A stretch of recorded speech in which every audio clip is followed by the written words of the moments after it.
She will be awarded for her recycling efforts with a grant made possible by Washington County. So thank you very much, Sarah, for your efforts. Takes us to our open forum, where we set aside 15 minutes to discuss any topic that is not on tonight's agenda. And looking around our chambers, we do not have any guests this evening, none online, so we will move forward with our consent agenda. We'll consider a resolution adopting items 1 through 12. The February 7th, 2022 City Council Workshop Meeting Minutes, the February 7th, 2022 City Council Regular Meeting Minutes, the February 7th, 2022 City Council Enclosed Meeting Minutes, the February Payables and Receipts, February Building, Plumbing, and Mechanical Zoning Permits Report, reestablishing unchanged election precinct and polling place, a special event application from the People's Church for a May festival at Barker's Elks Park on May 21st, 2022, the renewal of boat trailer parking agreement with Anderson Corporation, the joint powers agreement with Washington County Sheriff's Office for fuel, award a quote for removal of ash trees due to emerald ash borer, award a quote for additional refurbishment costs for Fire Department 2000 Pierce ladder truck, and the decertification of for Clydesdale's Tax Increment Financing District, or TIF 2-1.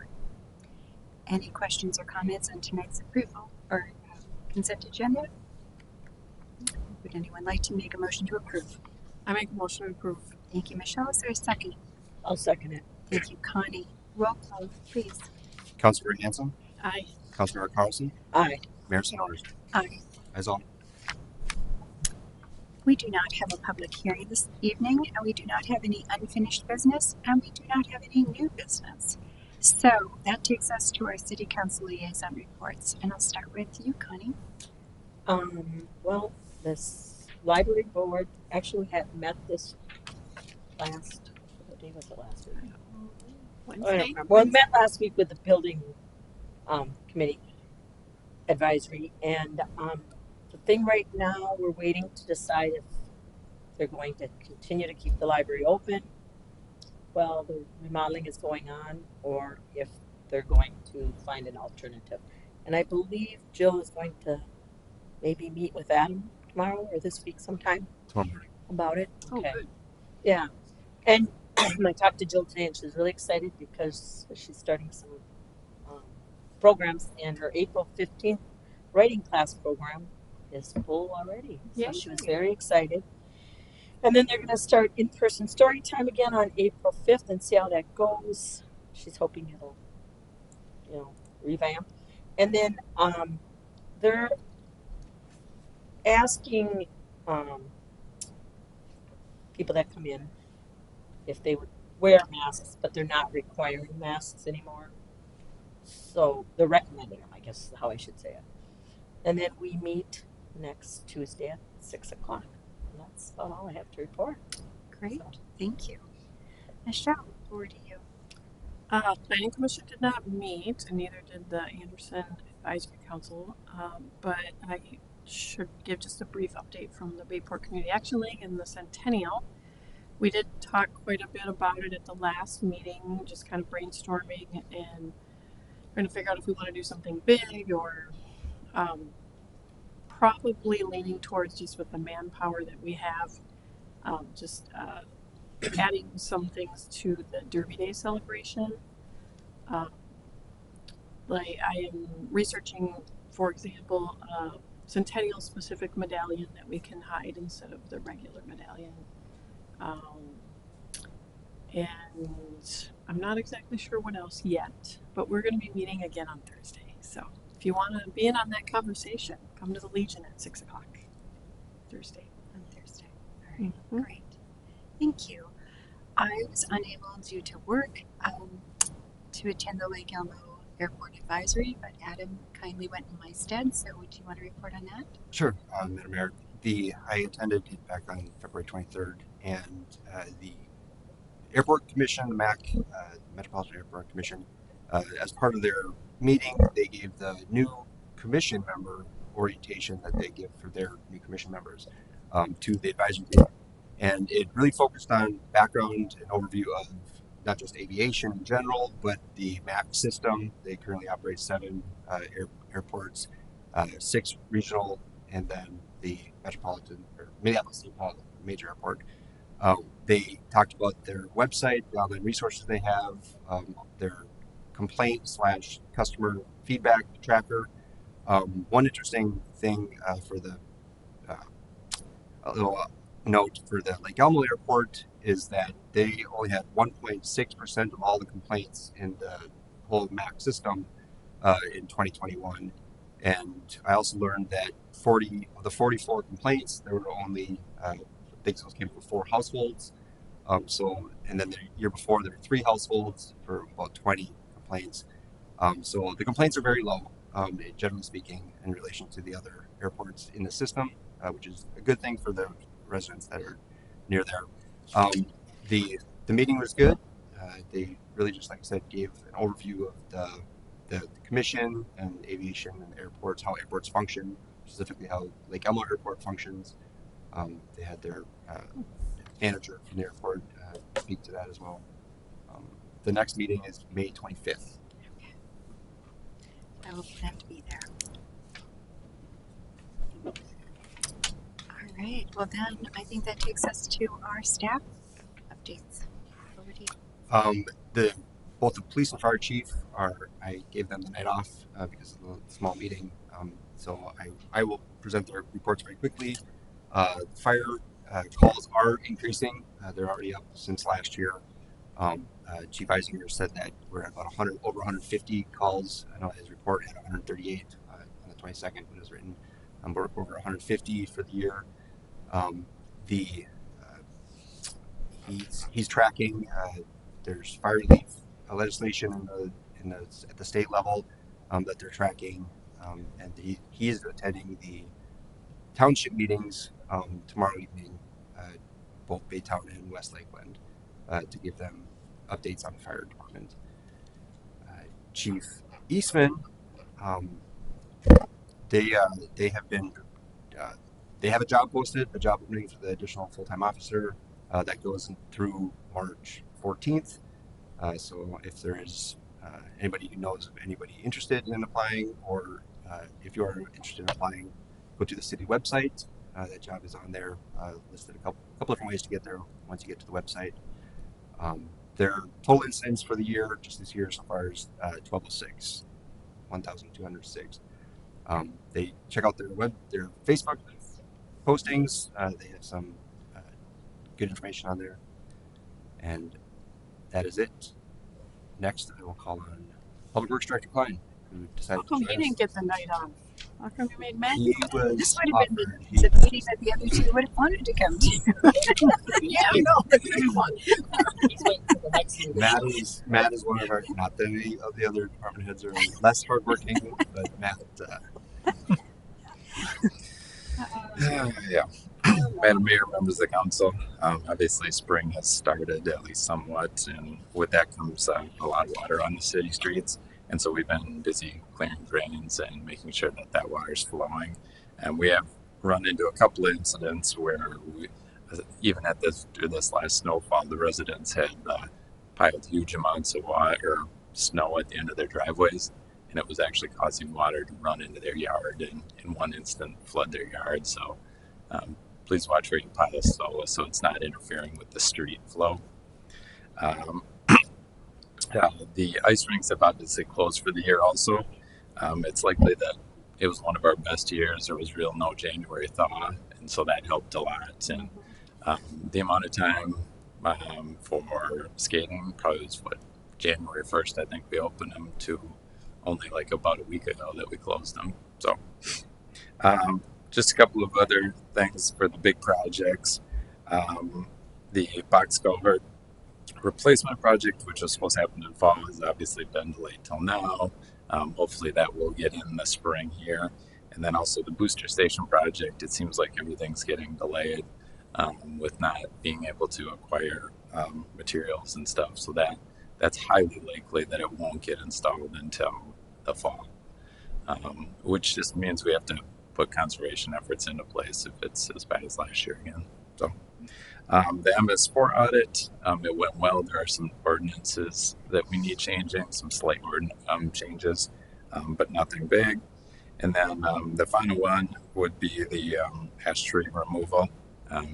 You voted for a quote on that this spring. That'll be the last of the DNR grant monies that we're able to utilize. We did increase the budget enough money, or with enough a couple of years ago to actually keep that process going even without grant money. I did put in for another DNR grant, but was denied since we had already gotten the grant. So I guess there was one more thing. The stormwater drainage plan that we had talked about in the CIP, SEH is preparing a proposal for that, and hopefully we can get that on the April agenda so we can actually have something on the agenda. Staying for questions. So I would like to talk about having conservation efforts put in place even if we do get the booster station up and running. Don't you think? I mean, I feel like we need to make sure that, I don't know if what we have out there right now for our ordinances around water usage is enough, but I'd like to review it and make sure that we're doing the best we can to conserve. So on an annual basis, we have odd even no matter what.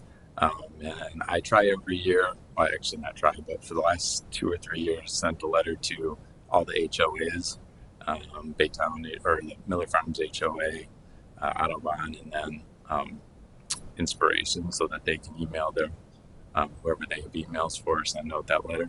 So just stating the obvious that, hey, conservation efforts, stuff like that. Yeah.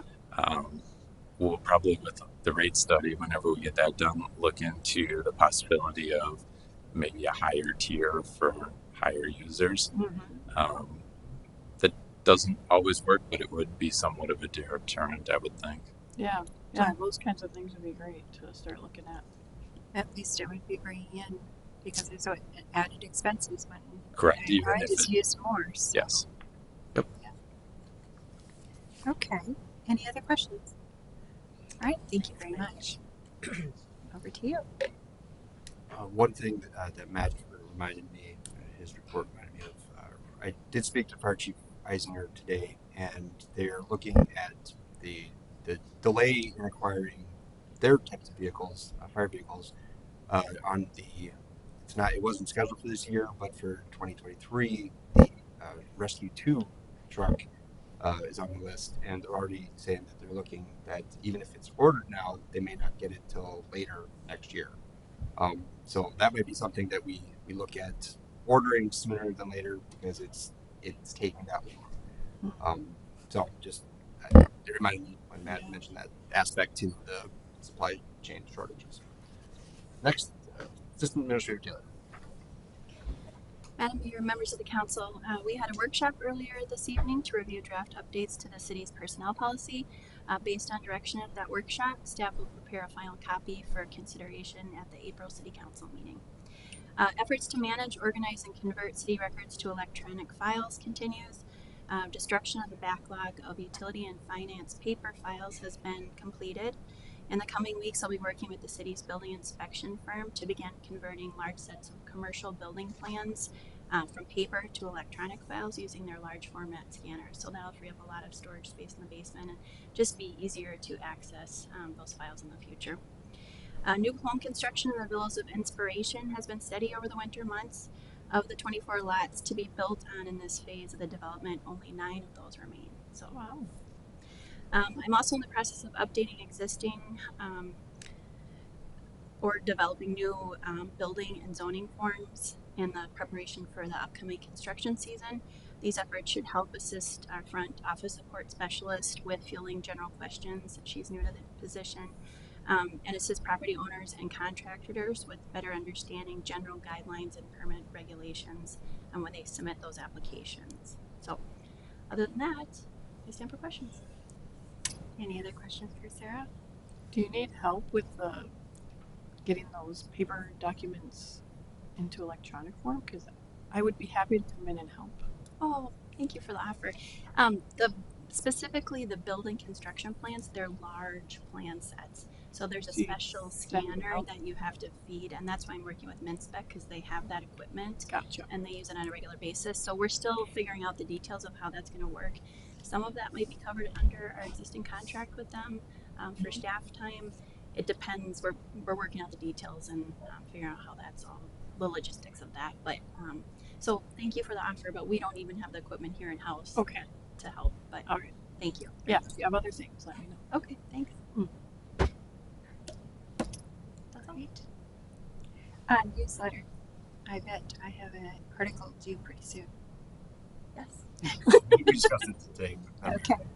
Our goal is to get that to the printer by the end of March. So we're Okay. working through, and they're working on the last minute details, and we'll be in touch with you. Very good. Thank you.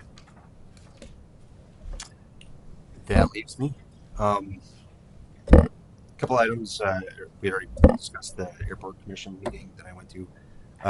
On the agenda tonight, the consent agenda, Bayport's TIF district, Croydale, back in 2003 was created. And as part of that, the last 4 years of the scheduled TIF district, it was supposed to be phased down starting in 2017. That was missed, but we're working with Croydale to rectify that. Also, part of that is it, as was done tonight, it was decertified because it's met its funding threshold. So it no longer serves a purpose. So I've been working with the state auditor's office, our auditor, the county, Croydale themselves, Northland Securities, who was the firm back in 2003 who handled it, to wrap that up. And so thank you for doing that tonight. We'll be passing that information on to the county. That will be done. So the city will no longer have any active TIF districts. The big thing that's been going on this last week and the previous week before that was our 21 audit. The auditors were here in both working remotely, getting information, and in the office in City Hall last week. Mary Gillette, I just want to give her another kudos. She's been doing a tremendous job of working with them, getting that information for them, and all the other department heads for helping her get the relevant information. There are still some post field work tasks that we're doing, but I presume I know for a lot of the other cities and audits and organizations that our audit firm is doing the audit for, it's taking longer, in part due to COVID. They've been short staffed and they've been struggling with that as well. But I do expect either May or June, which is our typical presentation, where the audit report is finalized, to occur. I haven't notified any specific delay in that for the city audit. I believe our fire department audit is going to be taking longer, but the city doesn't really have any involvement in that other than acknowledging it. One of the other items that has come to staff's attention is the Minnesota State Department of Administration and the Department of Corrections. The Department of Corrections Stillwater has requested a street vacation for Pickett Street, and Pickett Ave. We have a meeting with them. Staff has a meeting with them this week to discuss the details of that and provide them some more feedback and go over what their specific proposal entails. But if we can work that out to at least staff's acceptance or satisfaction, then we will bring that to the city council. They do have the right to request it. So but they're looking to, at the end of 6th, or before it turns into Pickett, right, the northeast corner of the cemetery, they're looking to put a cul-de-sac and then basically close off the public access to the portion of Pickett in front of the prison. There are benefits and consequences, so we will be discussing that with them. Like I said, bring that to council if it gets to that point. I mentioned in my report the Centennial. Staff did determine that the election to change the name of Bayport was in September 1922. But the information that we have, it's not entirely clear as to when that actually was effective. The village board records we have started using Bayport first meeting in January. I discussed it with Councilor Hanson, and my recommendation is still recognize 1922 as the the date that Bayport's name became, because that was the legal name election, regardless of the specific date that it was 100% legally effective. That's probably the simplest. And unfortunately, some of the records that were from that time were destroyed in a fire many years ago. So, but that was little tidbits. It's fun. It's been very fun learning more about Bayport's history. And again, Mary Gillette has been she's been a champion in that area. Looking some 100-year-old village board minutes, and it's not always the easiest to read. So it's been fun. Any other questions from the council? I'm happy to. Any questions? Yeah. All right. Thank you all. Finally, city council items and announcements. Anyone have anything else? All right. Well, with that, I think that we can have a motion to adjourn. I move we adjourn. Thank you, Michelle. And I'll second. Thank you, Tony. All in favor? Aye. Aye. Opposed?